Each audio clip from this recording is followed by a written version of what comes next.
Qu'est-ce que vous faites qui ne sont pas français? Enfin, en anglais.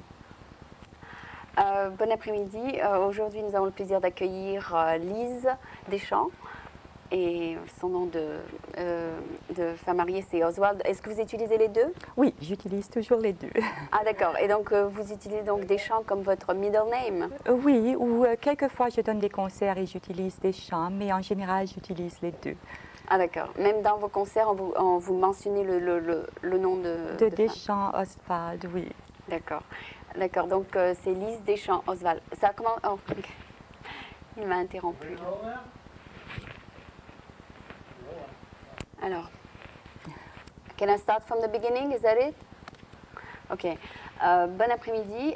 Nous avons aujourd'hui avec nous Lise Deschamps-Oswald, qui est pianiste, n'est-ce pas? Oui. On peut vous qualifier comme ça? Oui. Ok. Et elle va nous parler un petit peu de la musique et surtout de ses connaissances en tant que pianiste, parce que je suis sûre que vous connaissez toutes les sections de la musique, mais surtout sur le piano, n'est-ce pas? Oui, bien sûr. D'accord. Donc, bienvenue à nouveau au programme franco-américain. C'est un plaisir d'être ici, Aline. Merci. Et je vais peut-être faire une introduction parce que je ne vous connais pas personnellement et je vous ai non plus jamais venu vous voir jouer. Pouvez-vous me dire d'abord quel genre de musique vous jouez? Bien, je fais de la musique classique. Surtout classique? Oui, Ok. oui, uniquement classique. Et c'est comme ça que vous avez été donc en trained, c'est-à-dire Oui, j'ai commencé très très jeune. D'abord, je suis de Montréal, je suis née à Montréal, de grands-parents français, mais ils ont quitté la France pour aller s'installer au Canada. Et quand j'étais toute jeune, j'ai eu des leçons d'une dame belge qui a commencé à me donner des leçons de musique. Et ensuite, très très jeune, j'ai commencé à donner des concerts. Donc, dès l'âge de 9 ans, j'étais sur les scènes de Montréal, de Québec, Toronto. Et ensuite, j'ai commencé à jouer à la radio à l'âge de 10 ans. Donc, c'est une enfance assez curieuse, pour vous dire, parce que j'étais très délicate. Je n'avais pas le droit de jouer comme d'autres enfants, mais je pouvais jouer au piano. C'était ma façon à moi de m'amuser. D'accord. Et vous aviez votre propre piano plus tard? Oui, plus tard, enfin, ça c'est une histoire assez drôle. J'ai fait un voyage sur le bateau de mon père. Mon père n'était pas musicien, il avait des bateaux. Et comme je n'aimais pas, j'avais le mal de mer, il s'est bien rendu compte que ce n'était pas ce qui me donnait beaucoup d'agrément. Alors il a dit à mon retour, tu auras donc ton premier piano à queue, parce que j'avais un piano droit auparavant qui était enfin assez bien, mais ce n'était pas un piano à queue. Alors ensuite, j'ai poursuivi des études très, très sérieuses. Donc, pendant qu'il allait en mer, tu restais sur terre, c'est ça? Mon père voyageait très rarement. Il avait toujours les capitaines, un équipage et tout ça qui allait sur... Mais c'était le premier voyage de l'année. Alors, c'est un voyage assez spécial sur le Saint-Laurent, qui est très joli. Alors, il avait fait ça pour me faire plaisir, mais ce n'était pas vraiment ce que j'aimais. Donc, je n'ai pas vraiment eu d'études comme un enfant normal où, disons, on va à l'école de 9 h du matin ou 8h30 jusqu'à 5 h. C'était pas du tout. J'ai toujours eu des leçons privées ou une institutrice qui venait à la maison parce que j'avais des concerts à donner. J'allais au conservatoire. Est-ce que vous avez suivi une année scolaire normale? Pas après la 5e année, non. Seulement dans les 4 premières années de mon instruction. Parce qu'il y a beaucoup de musiciens restent à la maison à pratiquer la musique plus que d'aller à l'école finalement. Oui, quoique j'ai toujours aimé étudier, lire et tout ça. Donc j'avais un professeur qui venait le matin à la maison pour me donner des cours. Et vous avez pu quand même être au niveau pour passer votre bac, par exemple? Ah oui, oui. Et même j'ai pris des cours à l'Université de Montréal plus tard. Et vous pouvez suivre? Mais, oui, ah oui. Non, parce que j'ai rencontré mon premier guest, d'ailleurs mon premier show il y a 5 ans et demi, était un violoniste, John Grayton Murray. Ah oui? Et il n'a jamais mis le pied dans une salle de classe parce qu'il étudiait surtout le violon. Oui, justement. Et il avait donc comme vous, des professeurs qui venez chez lui, mais ce qui fait que socialement, c'est pas développé socialement. Non, mais je vais vous dire, ce qui m'a aidé beaucoup au point de vue social, c'est que je suis née dans une famille de 9 enfants. Wow. Alors donc, j'étais la plus jeune et j'étais toujours avec, enfin, il y avait toujours une maison remplie de gens à la maison. Ah d'accord, donc ça vous a pas manqué de rencontrer des amis? Non, non. À part peut-être après la 5e année où vous avez resté à la maison. Oui, justement. Ça vous a manqué? Disons que peut-être qu'une enfance normale m'a manqué. C'est peut-être pour ça que maintenant j'aime beaucoup travailler avec les enfants. Ah. Et je pense que c'est ma façon à moi Vous de enseignez revivre. aux enfants? J'ai fait de l'enseignement et maintenant je fais des opéras avec les enfants. Et je vais Est-ce que dire... votre adolescence, vous pouvez la qualifier de quote normale? C'est ce que vous avez, vous sortiez comme les adolescents? Pas tellement, non. J'allais au concert et Ah, des voilà. choses comme ça. D'accord. Et enfin, j'étais au conservatoire, j'étais très très jeune. Et j'ai eu une médaille d'or, le premier prix du conservatoire. Et ensuite... Pour le piano? Oui, pour le piano. Et ensuite, j'ai eu une bourse du Conseil des arts du Canada. Et au lieu de continuer mes études à Montréal, j'avais pensé aller soit à New York ou Paris, où j'avais de la famille encore, ou à San Francisco. Et comme il y avait un artiste... Quelle est la ville d'origine?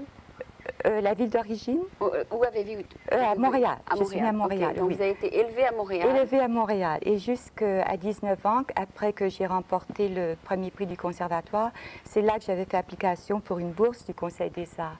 Et comme le professeur Egan Petrie, qui était un pianiste très célèbre dans le monde entier, il habitait à San Francisco. Et c'est donc grâce à lui que je suis venue ici. D'accord. Et... C'est drôle qu'un père de 9 enfants pouvait se permettre de vous donner un professeur particulier.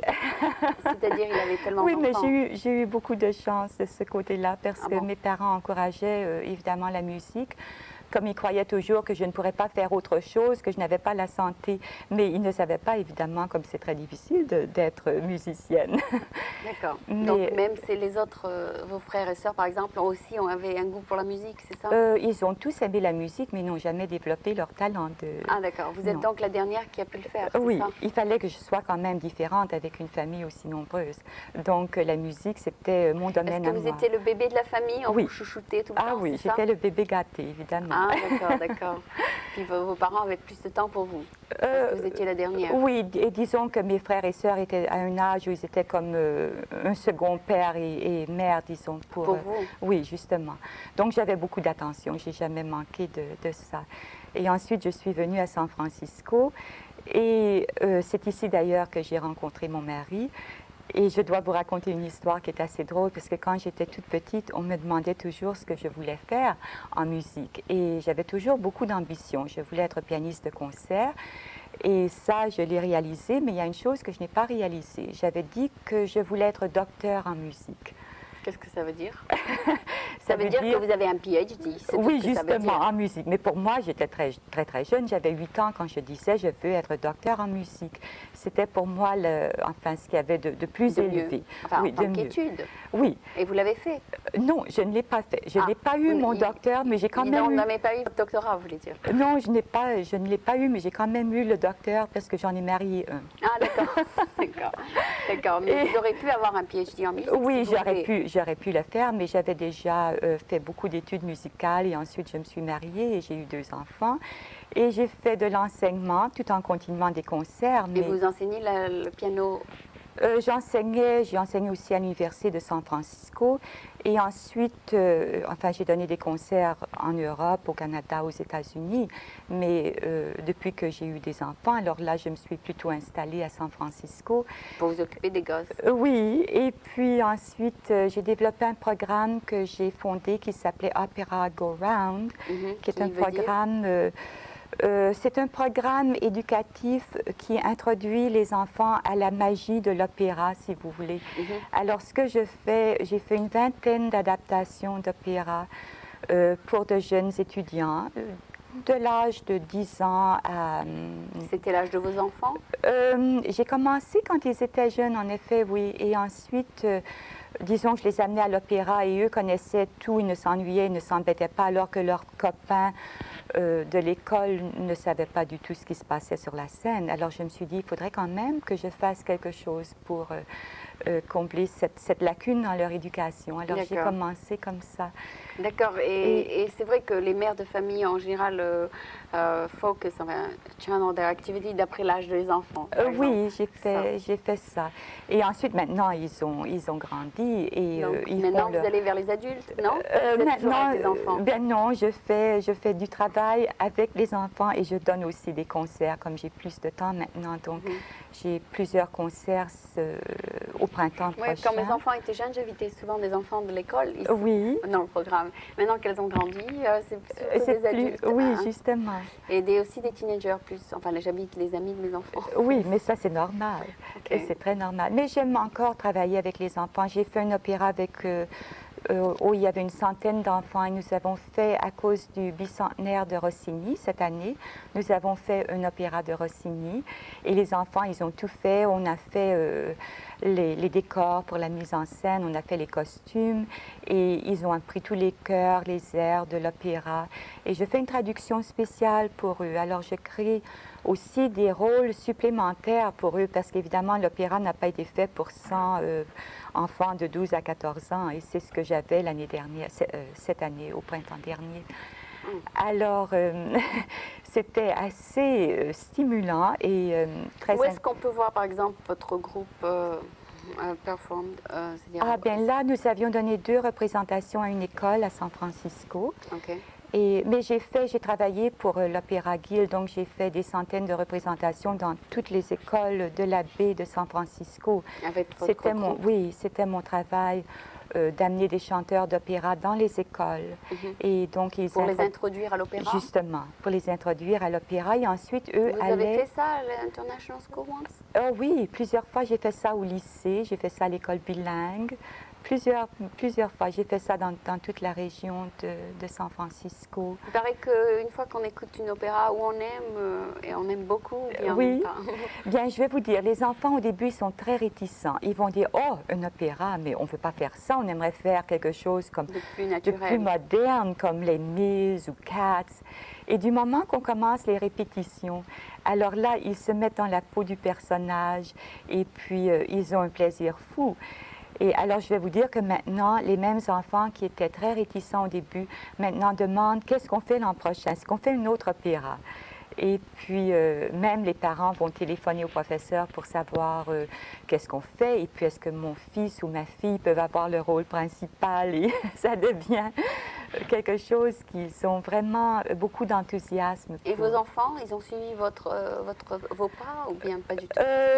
Bien, pas tout à fait. Non, ils ont beaucoup de talent au point de vue musical, mais mon fils fait de la percussion, ce qui est très différent. Donc, mais il est C'est aussi quoi la percussion? il joue, il a une bande de rock and roll. D'accord. Et il est aussi en biologie moléculaire, mais il adore beaucoup, il vient toujours à Toutes mes sortes de concerts. musique, ouais. Oui, il apprécie beaucoup nos concerts. Mon mari est violoniste. Ah bon? Et ma fille faisait de la guitare et du violoncelle, mais elle est en mathématiques. Donc ils sont très différents. Donc, ils l'utilisent plutôt pour un hobby, Oui, justement. comme votre mari. Bien, mon mari fait de la musique de chambre régulièrement à chaque semaine. Ah bon? Ah oui. Ah bon, malgré Alors, qu'il a un peu de travail de bien, il est docteur, il est psychiatre. Donc, il fait ça dans la semaine et puis en week-end, il fait C'est la quelque musique. chose pour lui que la musique, c'est essentiel. Alors, sans musique, je pense que la vie ne serait pas...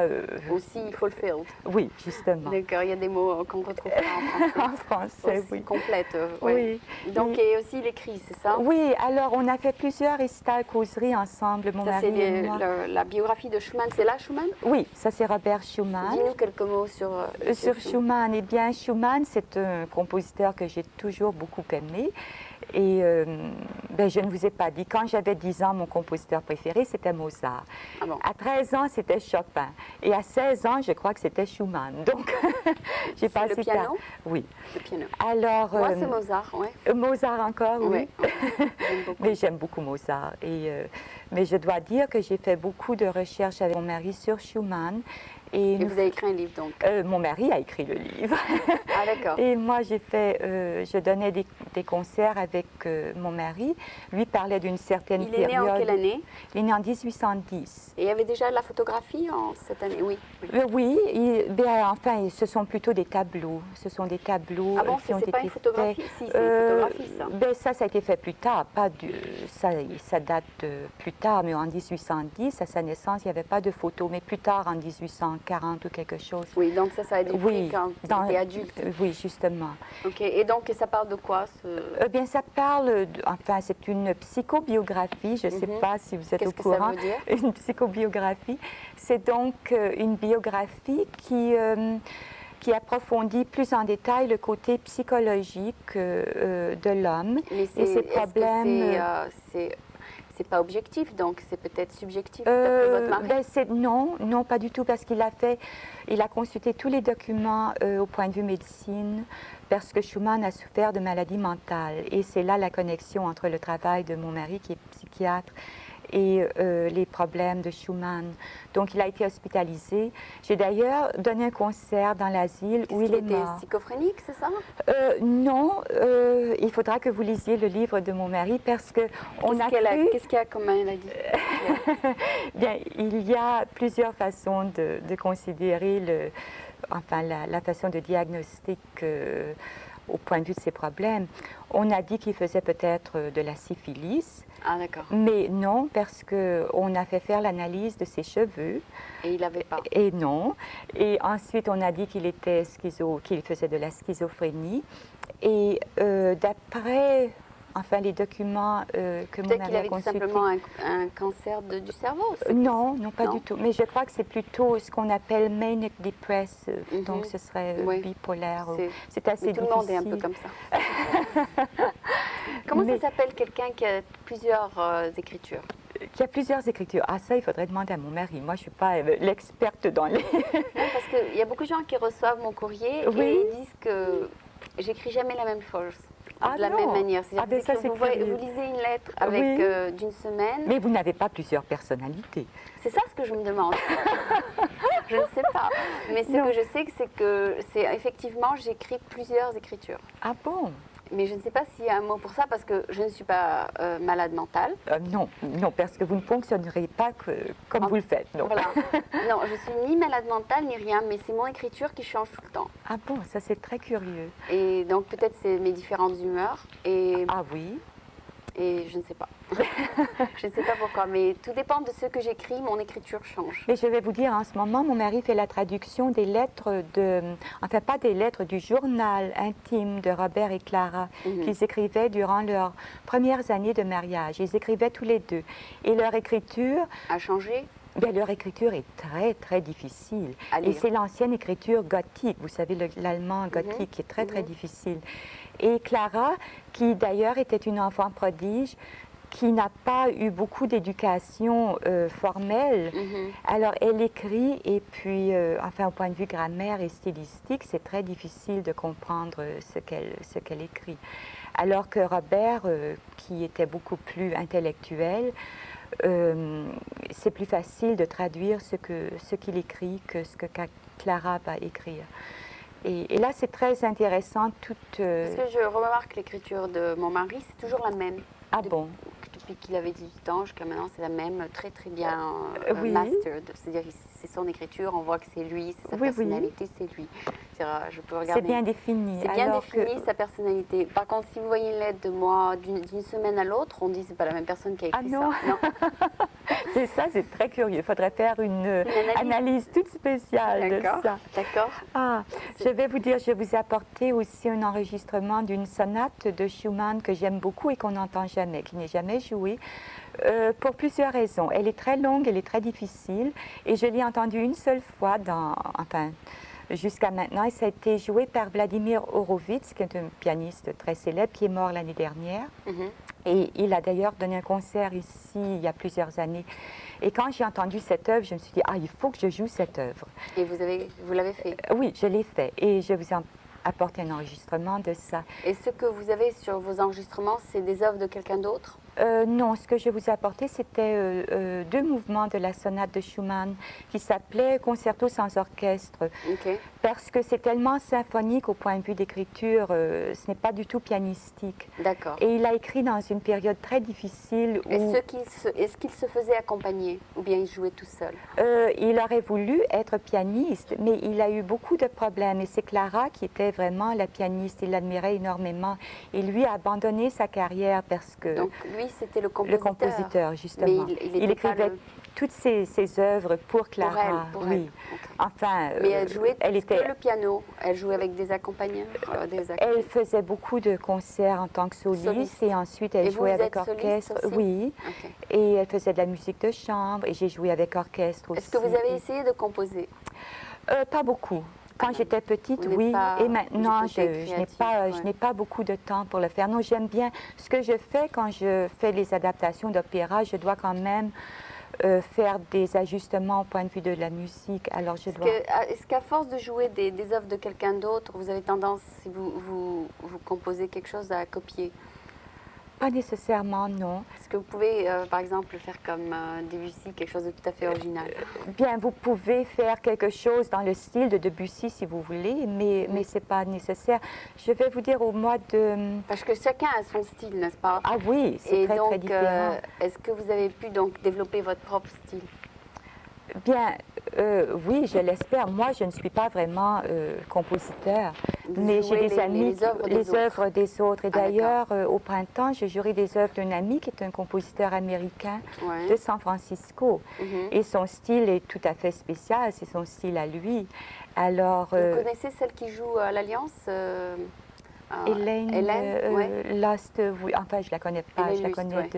de nom, mais pas très, C'est très une bien. américaine, Oui. mais elle joue régulièrement là-bas. Des fois, elle est en soliste, et des fois accompagnée. Oui, Ok, justement. et elle est très très bien. Mais elle joue bien sûr. Je n'ai aussi des jamais œuvres- entendu jouer, alors... Oui, elle joue des œuvres de quelqu'un d'autre aussi. Ah oui, oui, bien sûr. D'accord. Et il Mais faut je- dire que, enfin, j'admire énormément les œuvres de... Par contre, comment il s'appelle? Claude Elfner, quand il est venu aux États-Unis, Oui. il jouait ses propres œuvres. Oui. Donc il a eu de très bonnes revues. Donc il y a, Ses il y a des, propres- donc il y a des pianistes qui jouent leurs propres œuvres et Oui. d'autres qui jouent les Dans œuvres le des cas autres. de Schumann, par contre, pour lui, il était un bon pianiste, mais il a fait des expériences avec ses doigts et puis il s'est vraiment fait très mal et puis n'a pas pu continuer sa carrière de virtuose. Et les œuvres qu'il a écrites sont très, Étaient très... joués par quelqu'un d'autre. Oui, justement. Et surtout par sa femme, par Liszt aussi, et par Brahms plus tard, qui est arrivé Pour plus tard. parler dans de la vie. l'histoire des pianos, est-ce que les pianos d'avant étaient les mêmes que maintenant, Non, du point pas de du vue tout. son? Non, la sonorité était très différente. Ah d'accord, parce que Et- c'est des métaux différents, n'est-ce pas? Oui, bien, enfin, les instruments sont construits de façon très différente.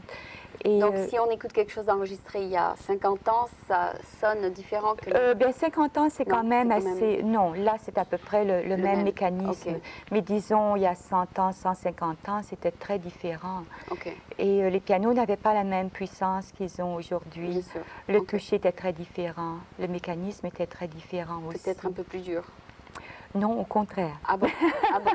Les pianos ont plus de résistance aujourd'hui, mais ils Ah, ont d'accord. aussi une facilité de répéter les notes plus rapidement D'accord. qu'auparavant. Mais enfin, Parce que nous, on a un piano chez nous. Et mon mari aussi prend des cours de piano, mais c'est un piano qui a plus de 50 ans, mais c'est Oui. bon, c'est toujours aussi Ah bon oui. qu'un piano qu'on moi j'ai un achèterait aujourd'hui. piano de 1896 et un autre, ça c'est un Blüthner et un C'est pas nécessaire Steinway. donc d'acheter le meilleur Non. modèle, le plus nouveau modèle. Ben, j'en ai un tout nouveau de Steinway, mais c'est un Steinway de Hambourg qui est excellent. Ok, Et alors ça dépend qui fait le piano et d'accord. Donc Mais- ce n'est pas nécessaire d'être à jour du point de vue technologie pour être un bon pianiste, ou bien, c'est-à-dire pour mieux ou mal ben, jouer. ça aide si on a un bon instrument pour travailler. Bien ça sûr, évidemment, bien sûr, oui. bien Et sûr. c'est un plaisir de jouer sur un bon instrument et c'est pas toujours le cas. Mais le son Et- du piano n'a pas tellement changé au cours des années, n'est-ce pas? Oui, le son est plus puissant maintenant. Il y a beaucoup plus de variété. D'accord. C'est comme avant, il y avait juste la guitare acoustique et maintenant il y a la guitare électrique, donc Oui, c'est tout à fait oui. différent. Ah, On peut c'est savoir très, tout de très suite. différent. D'accord, donc vous savez ça parce que vous avez un fils qui joue de la guitare peut-être, c'est ça? Non, non, il fait la percussion, mais il a des amis qui font de la guitare. Alors, quand ils jouent ensemble, évidemment, connaissez. oui, je sais l'effet que ça fait. D'accord. C'est très fort. C'est très puissant comme volume aussi. D'accord, mais le son d'un piano est toujours très agréable, quelle que soit l'année, n'est-ce pas? Ah oui, oui. Si, enfin, s'il est bien entretenu, il est en bonne forme et tout ça. Et c'est un son qui m'a toujours plu, alors que pour mon mari, c'est le son du violon qui lui plaît davantage. Oui. Oui, Alors oui. chacun réagit à Chacun sa façon. Chacun son goût, oui. Oui, Donc lui, il a étudié aussi par goût, n'est-ce pas? oui. Et donc vous considérez ça comme être votre hobby aussi ou bien Non, pour moi, j'ai toujours fait une carrière fait de une la carrière. musique. Ça a Ah, toujours été très sérieux. Et ce que j'allais vous dire au point de vue de la relation entre Clara et Robert, c'est qu'ils avaient 9 ans de différence. Alors quand lui écrivait une œuvre à l'âge de 25 ans, elle n'avait que 16 ans, elle était très jeune, mais elle donnait des concerts aussi Déjà. depuis l'âge de 9 ans. mhm. Mais ils Pourquoi ont... qu'avant on commençait plus tôt? Par exemple, il y a Plus plusieurs. tôt. C'est-à-dire Bach ou enfin il y a des compositeurs qui ont commencé très jeunes. Très jeunes, oui, et puis il y en a Parce d'autres qu'ils n'allaient pas à l'école, c'est peut-être pour ça. Pas nécessairement, non. Il n'y avait pas Mais d'école que avant.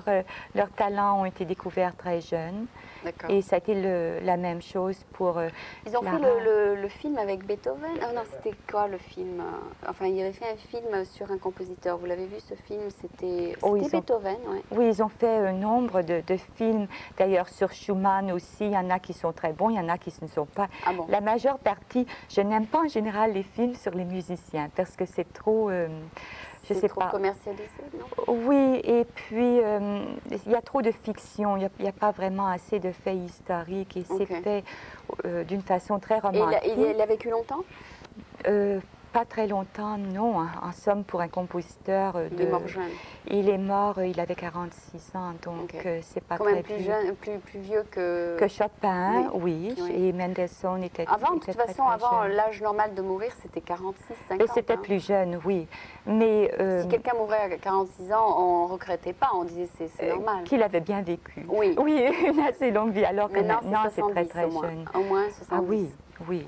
Non, Schumann, par contre, s'il avait été soigné, disons que s'il avait eu Des soins l'occasion... médicaux peut-être. Oui, s'il Il avait aurait été vécu bien plus longtemps. soigné, je pense qu'il aurait pu... S'il avait vivre- votre mari à cette... Bien, justement.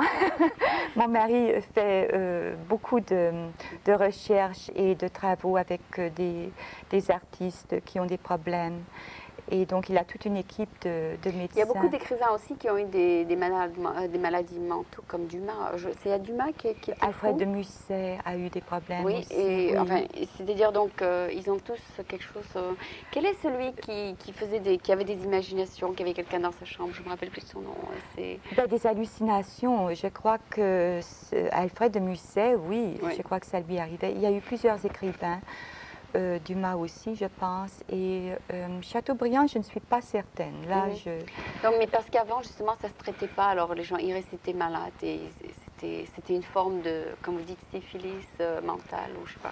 Oui, bien, à ce moment-là, je pense qu'Alfred de Musset, oui, lui, il souffrait de syphilis. Vous avez vu aussi le film de la sculpteur, comment elle s'appelle? Ah oui, je sais, Camille Claudel. Oui, elle était folle aussi. Enfin, à la fin de sa vie, quoi. Oui, enfin, elle a eu beaucoup d'épreuves. Je pense que tout ça, ça ne l'a pas aidé beaucoup. Et elle n'a pas eu beaucoup Enfin, de... la plupart de... Enfin, ils disent à la fin du film qu'elle a passé le restant de ses jours dans un hôpital Oui, mental. près de Carcassonne, en effet. Je serai là le mois prochain.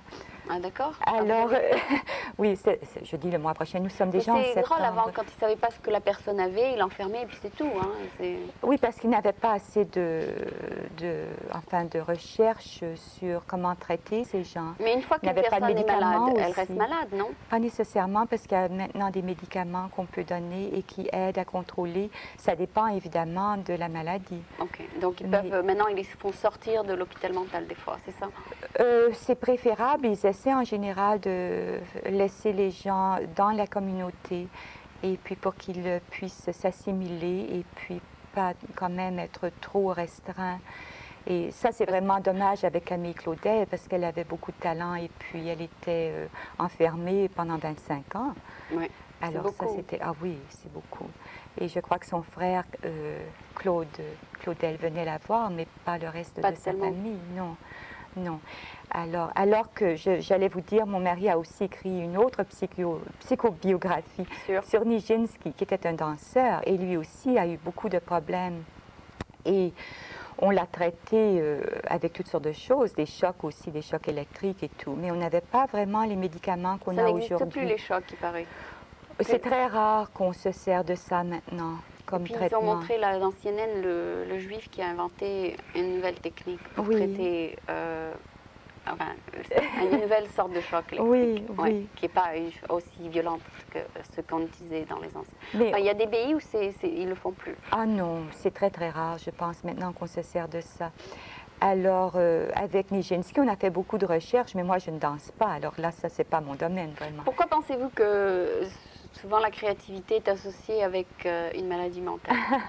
On a fait plusieurs recherches sur ça. Et d'ailleurs, on a participé à des conférences sur la créativité et la folie. Ah, d'accord. Alors, on faisait des conférences et puis... enfin, ce n'est pas nécessairement le cas, mais on associe souvent certains... Par exemple, le fou, comment il s'appelle, le peintre Van Gogh. Ouais, il était fou aussi, enfin un peu. Puis on associe souvent des problèmes... Il était dépressif. Oui, justement. Et puis, enfin, je pense que dans le monde où on vit, on a tous des problèmes à un moment donné ou un autre. Surtout quand on est jeune, oui. Quand on se développe et puis on traverse une mauvaise période et puis on se stabilise plus ou moins une fois qu'on... Et je pense que peut-être le fait d'être artiste, évidemment, on fonctionne sur un niveau qui est différent et qui n'est peut-être pas toujours très compris de gens, je ne veux pas dire de gens. Mais souvent, une maladie mentale, c'est une frustration sexuelle parce que souvent, ils ne sont pas mariés. Et ma mère, par exemple, quand elle voit qu'une de mes sœurs, par exemple, est trop agitée, c'est quelque chose, elle dit, il faut vite la marier, celle-là. Ah bon, mais je vais vous dire, Robert Schumann était marié, Nijinsky aussi. Et il a quand même eu une maladie mentale. Ah oui. Mais je dois dire qu'il était beaucoup plus, enfin, il avait beaucoup plus d'expérience au point de vue sexuel que Clara. Ah d'accord. Et alors, elle était beaucoup plus naïve, mais ils se sont mariés, ils ont eu 8 enfants. Oui, mais enfin, peut-être dans les anciennes traditions, on disait s'il y a quelqu'un a un problème schizophrénique, il faut vite les marier. Ah bon, je ne sais pas si c'est la solution. Je ne sais pas si c'est vraiment la solution, mais enfin, c'est peut-être une cure. Je pense que dans le cas de Nijinsky, c'est ce que sa femme a essayé de faire parce que vraiment, c'est elle qui... a voulu l'épouser et tout ça. Donc, après qu'il s'est marié, ça allait mieux peut-être? Non, au contraire, ça n'allait pas du tout mieux. Ah, je crois que... Donc c'est une fausse assumption. Je crois que sa carrière a vraiment été en déclin après le mariage. Il a eu beaucoup de problèmes et il a eu 2 enfants. Donc, nous connaissons très bien les deux filles. Oui, il paraît que justement le violoniste que j'avais invité m'avait dit qu'un des violonistes qu'il avait connu était justement manique dépressif. Et donc, il paraît que c'était en connexion avec sa créativité et qu'une fois qu'il était devenu, il était guéri, il était devenu moins créatif.